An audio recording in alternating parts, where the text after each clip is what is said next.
mạng y tế, vì sức khỏe cộng đồng. Chào bạn, bạn đang nghe audio chuyên mục sức khỏe trên website mạng y tế.vn. Tuổi cao, nhưng sức không cao.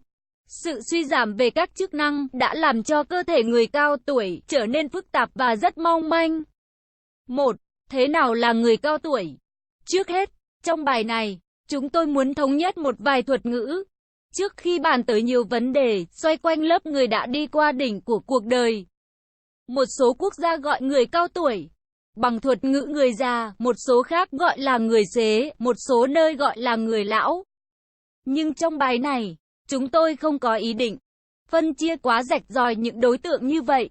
Tạm gộp chung lại, trong một thuật ngữ là người cao tuổi, trong đó bao gồm người lớn tuổi, người già, bậc lão niên. Vậy thế nào được gọi là cao tuổi? Hiện nay, phần đông trên thế giới chấp nhận tiêu chí 60 tuổi là mốc để phân định lớp người cao tuổi. Như vậy, được gọi là cao tuổi khi tuổi của họ lớn hơn hoặc bằng 60 tuổi. Và tất cả những người có tuổi từ 60 trở lên đều được xếp vào nhóm tuổi này. Người cao tuổi cần tham gia luyện tập vừa sức mình để tăng cường sức khỏe. 2. Và những hệ lụy ở người cao tuổi. Phải dùng một cụm từ thế này thì mới mô tả trọn vẹn đặc điểm của lớp người cao tuổi. Xuống cấp mọi bộ phận sinh lý. Nghĩa là, trong cơ thể có bao nhiêu hệ cơ quan thì có bấy nhiêu hệ cơ quan bị xuống cấp. Hệ vận động. Đây là hệ thống đầu tiên chịu tác động này. Có lẽ, do hệ vận động thường xuyên phải chịu đựng sức nặng cơ thể nên hệ vận động bị tác động rõ nhất. Toàn bộ xương khớp trong cơ thể trở nên lục đục. Xương mỏng hơn, giòn và dễ gãy. Cốt xương trở nên loãng, thiếu canxi. Số lượng các tế bào sinh xương, tạo cốt bào bị giảm và giảm khả năng kiến tạo xương mới. Số lượng các tế bào hủy xương, tiêu xương, hủy cốt bào tăng lên. Vì thế, xương của người cao tuổi mỏng manh đáng ngạc nhiên. Song hành cùng với xương là khớp. Khớp của người cao tuổi trở nên khô, ít chất nhờn, hạn chế vận động, kém linh hoạt, biên độ vận động hạn chế và tốc độ vận động bị suy giảm. Về mặt cơ thể, chúng ta có thể nhận biết điều này bởi dáng đi chậm chạp, không còn khả năng chạy nhanh, chạy bền, không còn khả năng tham gia các môn thể thao tốc độ. Chiều cao suy giảm, lưng trở nên cong, gù và có xu hướng chậm chạp. Da là hệ thống phải thường xuyên chịu tác động trực diện của môi trường. Bao nhiêu chất hại tác động thì bấy nhiêu tác hại hệ da phải hứng chịu. Vì thế, hệ da cũng bị xuống cấp khá nhanh chóng. Lớp mỡ dưới da bị mỏng đi, không còn dày và mỡ màng như trước. Lớp sợi chun và sợi collagen đàn hồi bị cũng mỏng, khiến cho da không còn đầy đặn. Lớp bì của da trở nên quá rộng rãi, khiến cho chúng bị trùng, nhão, chảy xệ. Nhiều nếp nhăn hình thành và da trở nên lão hóa rõ rệt. Sức miễn dịch của da cũng giảm. Chỉ cần có một vết thương nhẹ ngoài da cũng trở nên khó liền và thời gian liền da bị kéo dài. Khả năng hoạt động của các thành phần phụ thuộc da cũng kém. Móng trở nên bớt bóng bẩy, hay giòn, hay gãy. Các tế bào sắc tố tổng hợp cho lông, tóc cũng kém hoạt động nên tóc trở nên bạc và trắng da. Mái tóc không còn dày dặn như xưa, hay bị rụng, hay bị gãy. Lông thưa thớt và mong manh.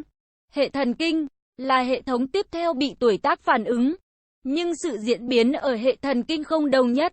Người ta thấy không phải tất cả các phần của hệ thần kinh bị xuống cấp đồng loạt và giống nhau.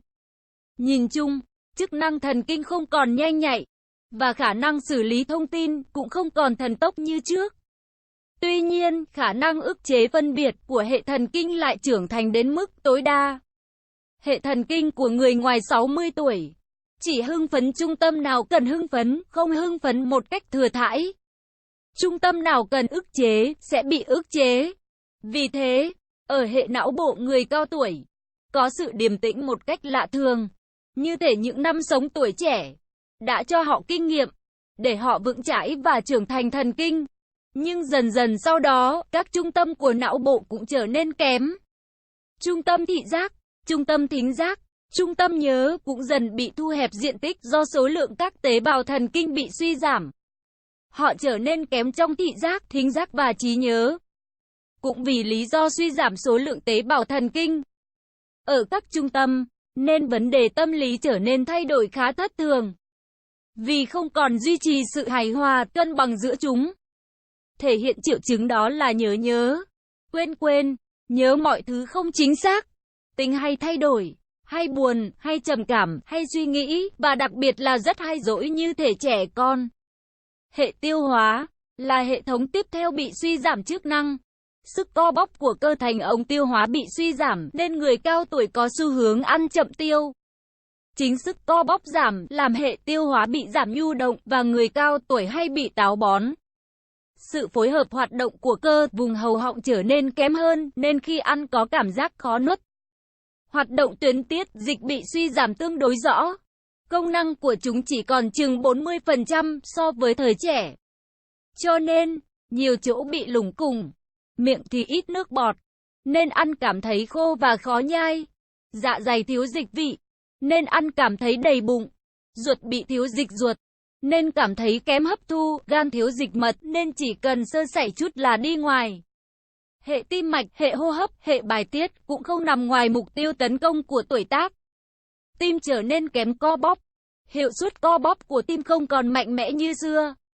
Vì thế, họ không còn khả năng hoạt động sức bền như thời trẻ.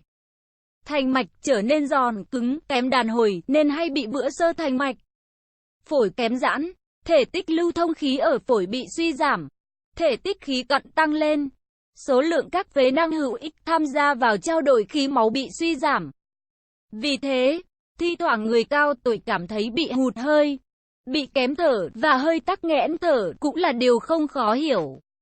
Người thân trong gia đình nên thường xuyên thăm hỏi, trò chuyện cùng người cao tuổi. 3. Vấn đề bệnh tật. Khó có thể nói ai là người không mắc bệnh.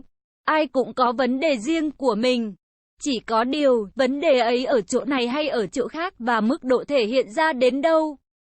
Trong vấn đề bệnh tật của người cao tuổi, có mấy vấn đề sau cần chú ý. Thứ nhất, họ là cơ thể đa bệnh tật. Có lẽ vì sự xuống cấp của nhiều bộ phận, nên khi bị bệnh thì họ sẽ mắc nhiều thứ cùng lúc. Người thì tăng huyết áp, bị thêm rối loạn mỡ máu. Người thì rối loạn giấc ngủ, lại cộng thêm viêm xương khớp. Người thì bị gout, lại thêm cả đái tháo đường. Người thoái hóa xương cột sống, lại mắc thêm vữa xơ động mạch. Người bị đột quỵ não, lại có thêm cả rối loạn nhịp tim, vân vân. Cho nên, việc khám xét bệnh cho người cao tuổi, nhất quyết không thể khám qua loa, và không thể khám ở một cơ quan. Bởi họ có thể quên, không nói với bác sĩ chứ thực tình, chỗ nào cũng cần điều trị và chăm sóc. Thứ hai, triệu chứng thể hiện ở người cao tuổi không rõ ràng. Có thể do ngưỡng cảm nhận ở họ trở nên cao hơn. Lì hóa, nên triệu chứng không thể hiện, hoặc thể hiện rất mập mờ. Họ thường ít đến bác sĩ ở giai đoạn đầu, do mức độ phản ứng của cơ thể không rõ ràng này. Nhưng khi họ đã đến gặp bác sĩ, thì bệnh đã chính thức bước sang giai đoạn toàn phát. Mặt khác, cũng do sự đáp ứng với bệnh tật không rõ ràng, nên nhiều triệu chứng bị thay đổi, lẫn vào các triệu chứng khác. Những đặc điểm này khiến cho đội ngũ y tế làm việc với người cao tuổi cần thận trọng. Khám bệnh kỹ, hỏi bệnh chi tiết, lưu ý những triệu chứng phụ để tránh chẩn đoán nhầm. Thứ ba, sức chống đỡ với bệnh tật ở người cao tuổi trở nên kém. Nguyên nhân, do hệ tim mạch không còn sung sức cung cấp máu cho cơ quan bị bệnh, để chúng có sức bật mạnh. Do khả năng miễn dịch đã bị suy giảm, nên sức phục hồi cũng giảm, vân vân. Do đó, trong chiến thuật điều trị, cần phải thay đổi, thay vì dùng thuốc thật mạnh và tấn công cho dập tắt bệnh, thì cần vừa trị vừa nâng, vừa dùng thuốc, lại vừa phải nâng đỡ cơ thể. Điều trị mang định hướng nâng đỡ cơ thể là chính, để cơ thể tự hồi phục dậy. Bác sĩ Phúc Hưng. Nội dung bài viết đến đây là kết thúc. Nếu bạn có thắc mắc, câu hỏi gì xin hãy chia sẻ bình luận bên dưới bài viết này.